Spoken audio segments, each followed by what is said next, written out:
Cliff Sims with Yellowhammer News is here right now. Your site just released that full recording today, and the understanding was you got it from a person close to the Bentley family.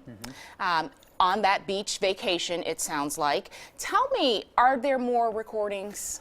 We have at this point released everything that we have. There may be some more out there. I mean, you got to think if Mrs. Bentley captured this in these two conversations, you have to think she probably did it more than that, but we don't have access to any other recordings at this time. Now, this is our second time talking, Cliff, and we discussed the last time that this had taken on sort of a tabloid nature, and you wanted to steer the conversation back to what's happening in Montgomery. But let's talk a little bit about the tabloid nature of this, the coverage, because it's like you get one tape one day and then there was a second one released on Sunday or Friday, and so you guys decided we're going to put it all out there. Why was that?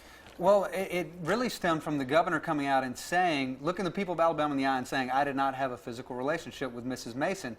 And yet you hear him in these recordings over and over again referencing past events. I like touching you in this way. We're going to have to lock the door if we do this again. You know, those kind of things. And I think it just flies in the face of everything that he had to say in his press conference. And I don't know how anyone could possibly believe what he said. I think it'd be one thing if he had come out and been very sincere and contrite. I made a mistake. These are the things I did. Let's push forward.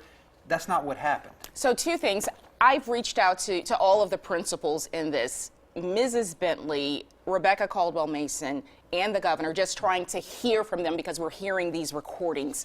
Have you talked to these people, the other people in this? Not since all the tapes started coming out. Rebecca Mason and I spoke at length just before the recordings came out. I did speak briefly to Mrs. Bentley, and I've spoken to Governor Bentley about these things in the past, although not in the last week or two. And I just don't sense a lot of contrition from either Rebecca Mason or Governor Bentley. You can't help but feel for Mrs. Bentley, a woman who was an incredible First Lady, did great work on domestic violence and other issues, and now, after being married for 50 years, had to go through this. Her and her family, I can't help but feel bad for them. These, to listen to the recordings, because she was on that beach vacation with these recordings. Let me ask this. You guys put the whole transcripts out there so people could read through it, because some people find it just a little hard to stomach listening to this 24-minute recording. But you put them out there and you break out just sort of the different chapters. Alex is going to get on one of those chapters. But today on Yellowhammer News, you guys talked about what are the options.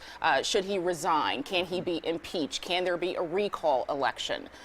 What are your thoughts? I don't see any way he resigns at this point. He has lost everything. He's lost his family. He's lost the respect that the people of Alabama had. The last thing he has is that office. I don't see any way he gives that up. We don't have a recall provision. There's only 19 states in the country that do have a recall provision. We don't. The third would be impeachment, and that would take a simple majority vote of the House. It's just really hard to imagine that happening, considering the Speaker of the House is under a 23-count indictment. One of those accusations is that he improperly lobbied the governor's office. So the governor may have to sit on the stand and testify in that case. Is he going to impeach the man who may have to testify in his case? You're speaking of my cupboard.